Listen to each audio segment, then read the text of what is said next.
Wasiirka Arrimaha Banaanka Dowladda Federaalka Soomaaliyeed oo safarka rooga dalka China ayaa waliba kulan lama geesood u silwaaldaday dhigkiisii dalkaasi walibana kulankaas ka dhigay magaalada Beijing ee dalka China.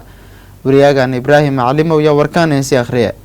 wasiirka wasaaradda arrimaha dibadda iskaashiga caalamiga ah mudane Danjire Axmed Ciise Awad ayaa maanta hadallo laba geesood la qaatay dhigiisa Jeynaha mudane Wingia caasimada Beijing. wasiirka arrimaha dibadda Soomaaliya Axmed Ciise Awad waxa uu amaanay kaalinta Jeynaha uu ku leeyahay difaaca arrimaha Afrika ee afkaariyaasha caalamiga iyo xal u helidda dhibaatooyinka si gaar ah kuwa la xiriira dhibaatooyinka ammaanka iyo horumarka. wasiir Awad ayaa tilmaamay xiriirka qotada dheer ee Soomaaliya iyo China iyo sida laga maarmaan ay u tahay in laga shaqeeyo horumarinta iskaashiga caalamiga si gaar ah dhaqaalaha ganacsiga ka faa'iideysiga waayo aragnimada ee dhinacyada horumarka kaabiyaasha dhaqaale tartamada tiknoolajiyada dalxiiska beeraha caafimaadka sayniska dhaqanka shidaalka iyo gaaska taas oo gacan ka geysan karta xoojinta iyo ka guulgaaridda qorshaha horumarinta qaranka. dhigiisa wasiirka arrimaha dibadda China Wingia waxa uu carabku ku dhuftay xiriirka kala dhaxeeya Soomaaliya dhinacyo kala gedisan leh si gaar ah siyaasadda iyo ganacsiga